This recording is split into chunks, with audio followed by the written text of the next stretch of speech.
waiting for the thumbs up to say we are ready to go live. Hello and welcome to another Tuesday live session here from Graph HQ. And today it's back again. It is Stormwater School Live, and I'm joined once again by the wonderful Lisa. How are you doing today? Oh, very well, thanks, Callum. How are you? Very good, thank you. How was your weekend? Quiet as they always are. Yours? Yes, a bit quiet. Went far too quickly, filled with football and family time. But yeah, another wonderful weekend. Yeah, nice weather for a change, so it was good. Yes, and it's vastly improving. It's got to a point where it's nice sunny, but then when you get outside, you realise, oh, you still need a jumper, but at least it's not raining. Whereas today, I think it's 18 degrees down here, so hopefully Nice. it's just. So I'm heading your way tomorrow, so hopefully it'll stay 18 degrees. Yes, I'm hoping so. I know a couple of people have managed to find their way to book a day's holiday to enjoy the one decent day of weather that we have. So yeah, I'm really looking forward to it continuing. I think soon. Is there a bank holiday coming up in a few weeks' time? Am I forgetting Easter. that? Or Easter. Yeah, I think there is. And I think they're saying around that's when we're supposed to expect our kind of first heat wave of the year potentially. It's going to be really, really nice weather. So fingers crossed it stays that way. Yeah, good tank installing weather as well. So very much so. Yeah, because the site doesn't become a mud bowl. It's very nice to actually get in the on-site and install very quickly and efficiently and not have to worry about the weather. Yeah. Anyway, we digress.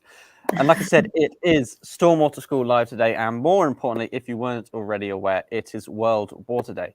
And the main focus for this year's or topic is groundwater, which works very well for us, obviously, because we deal with groundwater on a day-to-day basis on many of our installations. And also there are a few of our systems and products deal with groundwater and kind of or discharging into groundwater, shall I say, to help maintain the levels of it. Although we will probably touch on that briefly today, the main topic for today's Stormwater School Live discussion is what are the differences between a single piece crate and a stackable crate and the benefits of each type. So Lisa, take it away. Well, the kind of single piece crate is the one that majority of people are familiar with as a block. Rectangular or square blocks, solid.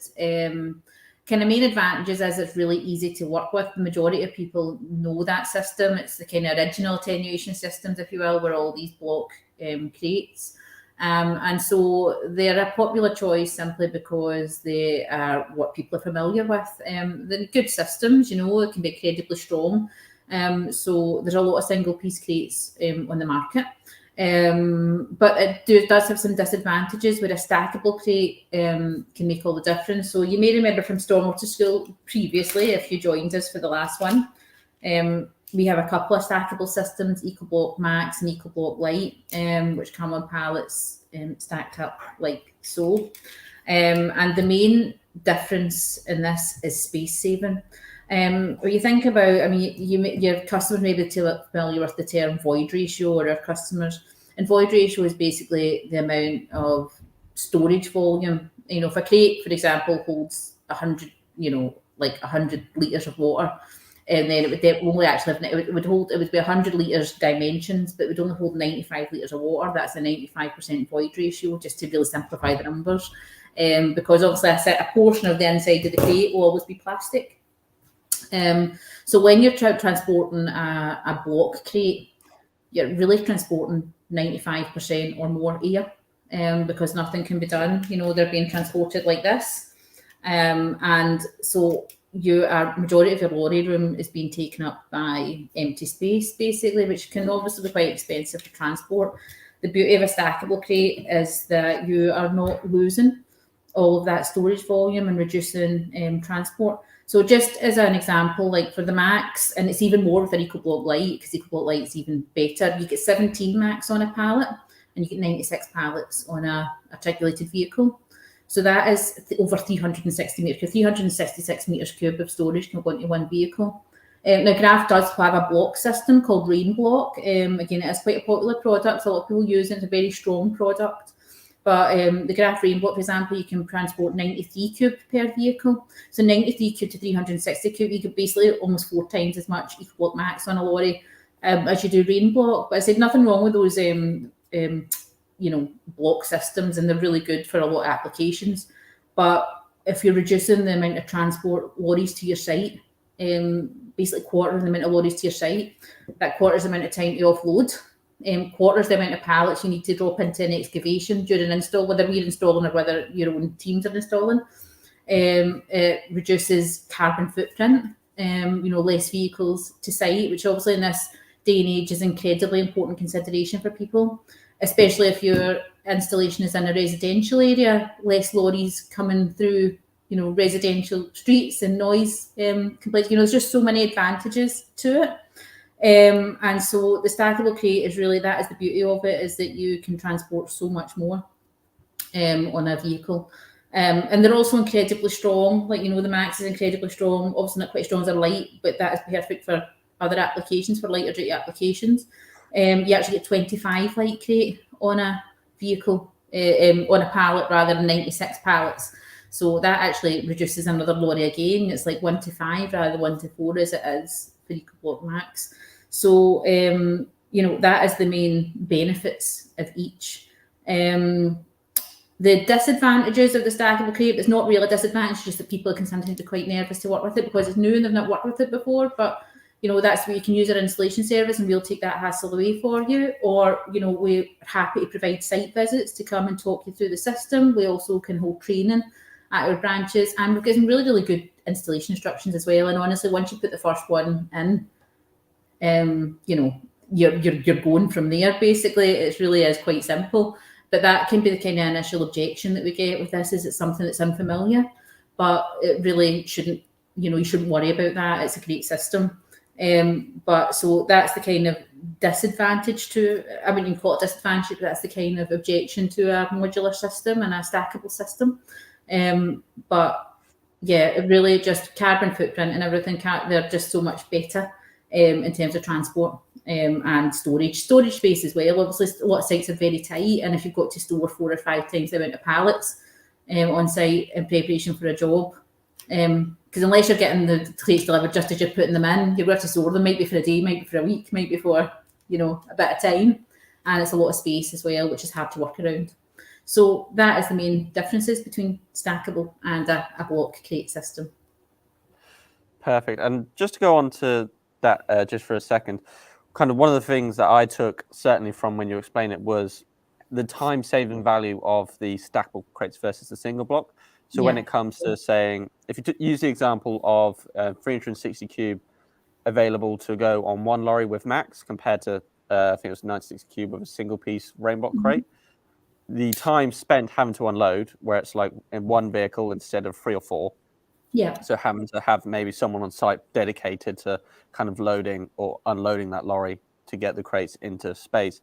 And then it's that individual as well to then put those kind of pallets into the excavation. You're going to need someone pretty much full time unloading that lorry and then dropping those crates into installation for the guys to install. Whereas if you had a stackable crate system, you'd use pretty much a quarter of the time unloading the lorry, and then a lot less time having to spend putting the blocks into the excavation. So that guy that is dedicated to that has more time to get on with other bits on site. I mean, don't get me wrong, during an installation process, I mean, certainly with our installers, even these stackable crates, we're going through a pallet every 5 minutes or so. But on a block crate, that would be, you really need them in every other minute. So yes, you would still need a dedicated person during the installation process, like a plant operator, but you probably need 2 or 3 if you're using the block crate system. So you do need to have, if you have an installation, someone kind of dedicated to work with us to keep those crates flowing, to keep the installation flowing and get so we can get off your site quickly as well, which I'm sure you want. The customers obviously want us on and off to be able to get on with the rest of the job. But that would still greatly reduce. You might need a couple of operatives if you're using a block, because if we're going through, for example, there's 14 blocks to one of our pallets for our rain block system.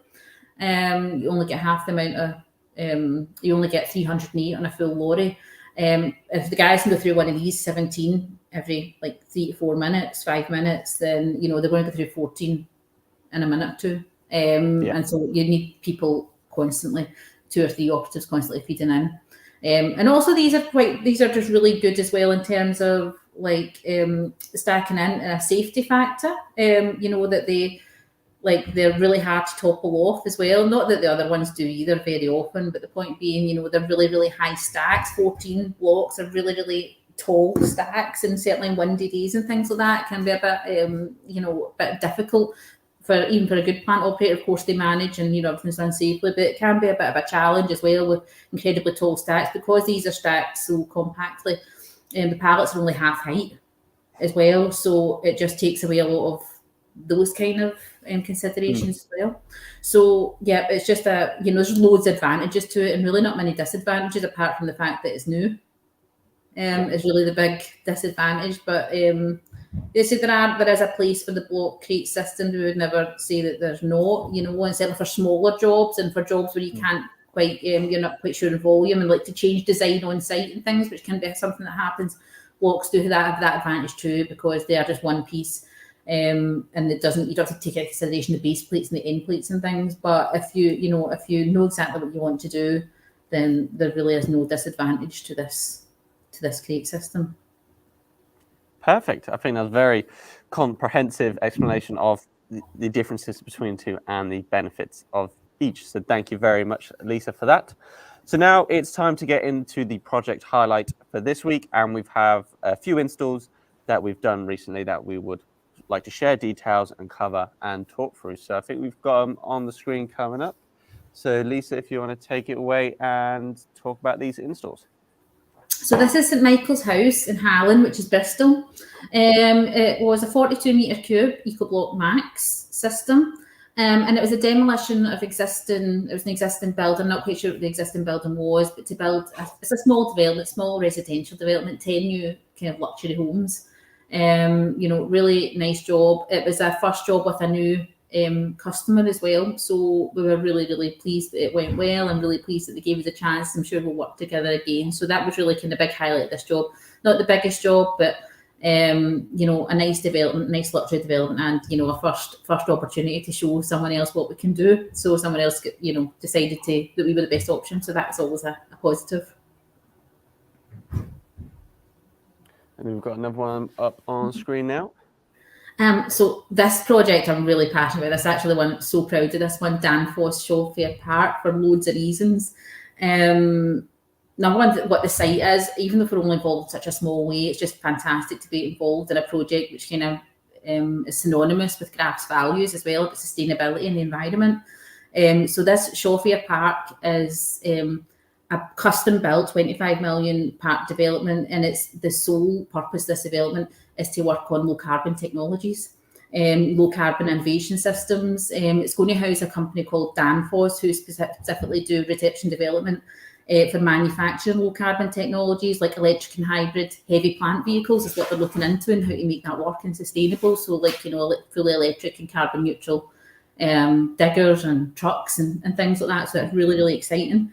And they're working on some other like low energy consumption projects as well. There'll be a couple of companies in it, but the whole centre is specifically dedicated to low carbon technology, and obviously Grafton are a really environmentally friendly company as well. I'm just really happy to be involved in that project, that custom built innovation centre, and it's just outside of Edinburgh. So the other thing about the chat, obviously being such a sustainable site, water quality was one of the premium considerations on this site, not just storage, but quality. How does what goes back through the system be in better condition than when it came in?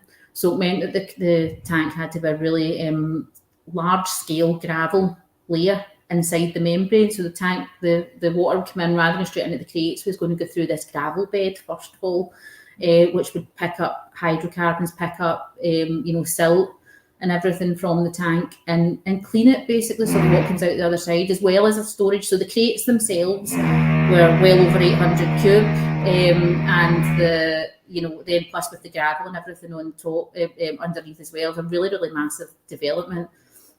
So yeah, just a fantastic project. Again, installers did something new again, working with these gravel systems. We had done them before. This is the biggest scale we've done it on. And just another proof that Graph, will come up with a design and a solution, for every project that we're given, basically, or that we can. So, really because like you say, I think, sorry to just interrupt you there, is talking about the sustainability aspect. Like we just talk about the stackable crates, the way that you can obviously fit more to a lorry, so you're obviously reducing the amount of lorries going to site, which obviously reducing the carbon footprint. But also, as with it was EcoBlock Max, if I'm not mistaken. Yeah, it was. Sorry, yeah. EcoBlock Max, 837 Cubimax. Yes, and that's obviously that the crates, base plates, end plates of the system are made from 100% recycled plastic. So kind of the sustainability and eco-friendly aspect really kind of brought together with that project from the sounds of things. And again, that was delivered on 3 lorries. So 800, 3 lorries of crates. So there was an additional vehicles for membrane surrounds. But that amount of, lorries from our centre to Edinburgh compared to, that would have been 8 or 9 lorries in a traditional crate system. So that sustainability aspect as well just makes it was just a really environmentally friendly project all in, and it will be in the centre when it's open. It's going to do great things. So yeah, I believe that's an Andy Neri working in the background. it is. Yeah, sorry. That's fine. And the next project we have is Delves Lane. So this is a large development, over 100 homes in County Durham.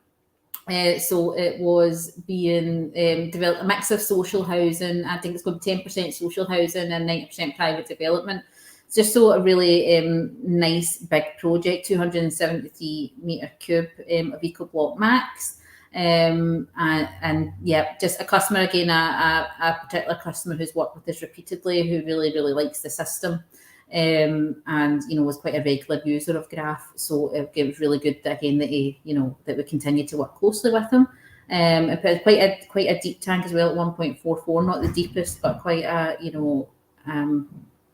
a good tank in a small space, a smaller space for that kind of volume, as in the the depth that we put in meant that we could compact it. So it was really good project.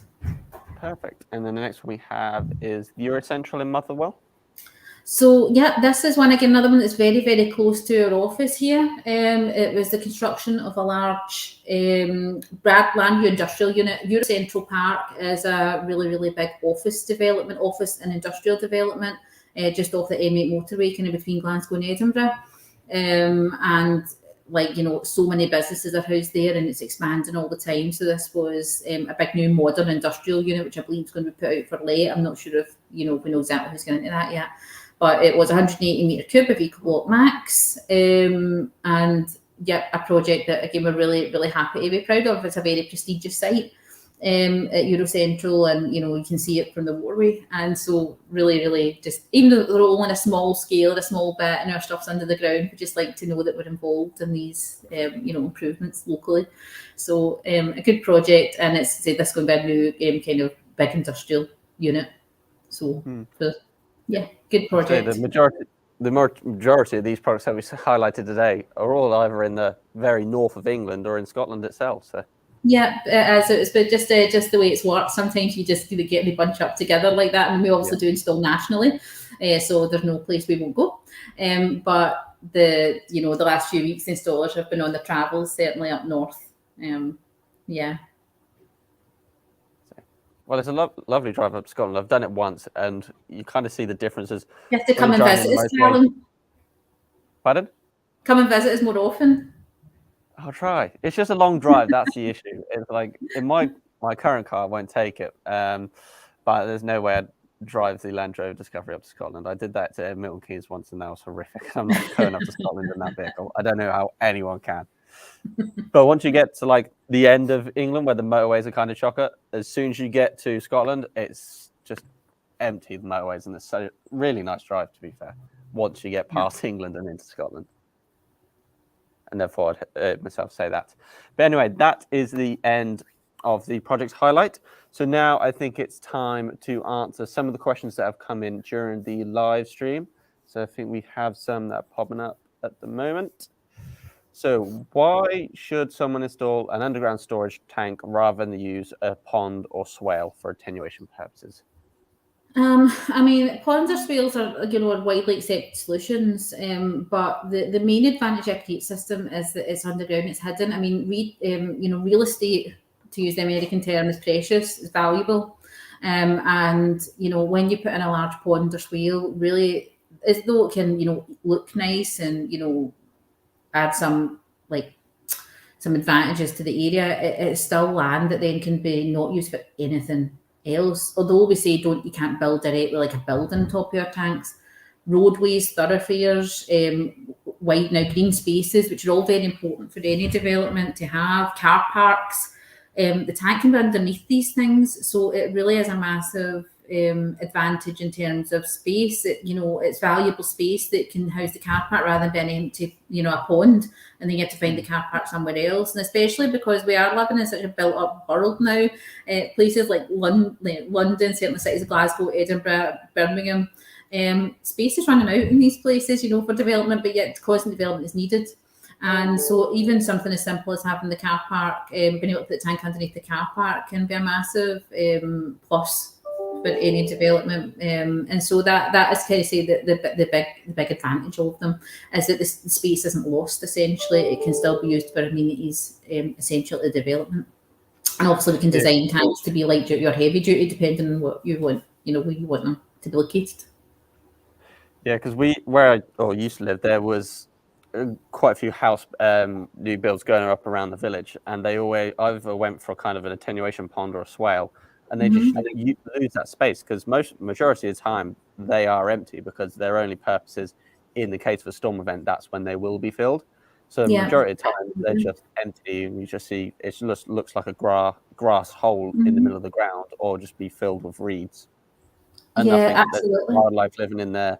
They're just empty, and it's just wasted spaces. Like you say, it's like if you have it in a kind of landscaped area, it's easy just to build a park on top of it, or kind of. Maybe a lot of people have these under their back gardens in new developments. They don't realise. I mean, we do quite a lot of attenuation tanks that span under, especially these new developments. The back gardens quite often back onto each other, so quite a lot of time deep underground. People have these underneath their back gardens or underneath, says the kind of roads and everything. Sorry, I didn't mean to interrupt you, Callum. But like I said, park spaces and even roundabouts, we've put them in the middle of roundabouts before, which you wouldn't know they were there. So it's amazing actually where you can squeeze a tank in. No space wasted on site. If there's anything that can go underground, it will. Yeah, definitely. Perfect. I think we have some more questions that have come in. What information do we need in order to size a stormwater attenuation or soakaway tank? Yeah, well, certainly it's with the modular system, outer tank dimensions are incredibly important. Obviously, when we say size, we would assume that the engineer has done the necessary calculations using one of the many models you can use to calculate the volume of runoff required, and will have given us a volume, and usually we'll have done a kind of rough space and dimensions of the tank based on a product that they maybe know or use. But because we require base plates and end plates, it's certainly for the installation service as well, the outer dimensions of the tank can have quite a dramatic effect on the amount of membrane textile needed as well. So really length by width by height, that simple, and not just a volume. People say we need a 500 metre cube attenuation tank. We'll give you a budget price, but it's not going to be the best price, and it's not going to be exact. We still wouldn't be able to essentially supply that for you. We can give you a rough price, but we can't supply it because we need to know the dimensions. So if you can give us length by width by height, we can work out the base plates, side plates, etc. that you need to use, or as close as we can with our system. If you tell us what space you've got to work with, we can come up with something. Obviously, as well, we need to know where it's going to be located. Is it going to be under a park space, a green space, or just some driveways with some very light duty car loading? Is it going to be under road or more heavily trafficked areas, car parks, etc. So we can give the right crate system for your requirements as well. A drainage drawing is the best thing. I mean, if we can take all this information from a drainage drawing, so you don't need to worry about it. So we ask all our customers if they can provide us with the drainage layout as drawn by the engineer, so that we can we'll do a call off, we'll do a take off of all of that and just send you back, a price for what you need. But failing that, the length by width by height is the most important thing. Though if it does come to the order stage, we would need some more information to run calculations to make sure what we proposed is suitable. But if you give us a drainage drawing, generally we can do all that right at the start and make sure we're proposing something which works for the space it's in. Perfect. And that answers that question. Next one we have, over time, is there a buildup of silt at the bottom of the tank when using blocks/crates? There can be, but it really depends on, obviously, design stage. The engineer should have taken this into, when he's designing suds, should have taken this into consideration. Usually does. If there's a good silt trap, which is properly sized before the tank, that should catch the majority of the silt. A regular maintenance plan would be put in place, whether it be a private development, residential, whoever's looking after the site long term, might be the water board, your local water board. Will have a maintenance plan which would generally involve emptying said silt trap on a regular basis. So if you have a good silt trap, there will be a small, especially during big storm events, there will be a small amount that can make its way into the tank, but a proper silt trap and regular maintenance is the most important thing. Obviously, if this is something that certainly for adoptable tanks, and if they think that's quite a high possibility of there being a large level of silt in the tank, it can also be designed with an inspection channel or a jetting channel through using an EcoBlock Flex system, or we do the tank entirely in EcoBlock Flex, which can mean that a part of the maintenance plan can involve regular, high-powered jets going through the tank, usually once every 5 years or something like that, to essentially flush the silt down the system. The answer is yes, there can be, but the level will depend on how robust the maintenance plan is, how good the silt trap is, and how well it's followed, basically. But there are ways to design the tank with inspection chambers, integrated inspection shafts as well, to improve the ease of maintenance as well. Perfect. That's a very great answer to that. And then next question coming in, what are the benefits of installing stackable crates? We did cover a lot of that. In terms of actually installing it, the reduction in times is with people feeding the crates into the hole. It is a really easy system as well. And also, like all crate systems, it can be designed at odd shapes, L shapes, to fit into the space you've got. And just, it's really a time saving factor, time and energy and carbon footprint. When I say energy, sorry, I don't mean energy of the guys on site. And it's a really, really easy system too. It's a very simple system, and once you see how it works, it really is as simple as a 90-degree turn. I said, they come with this 90-degree, and that's your crate system. You really can't go wrong. So it's an incredibly easy system to use, and will save you a lot of time on site, both loading, offloading, and during the install process as well. Perfect. That answers that, and I think that is the final question for today's session.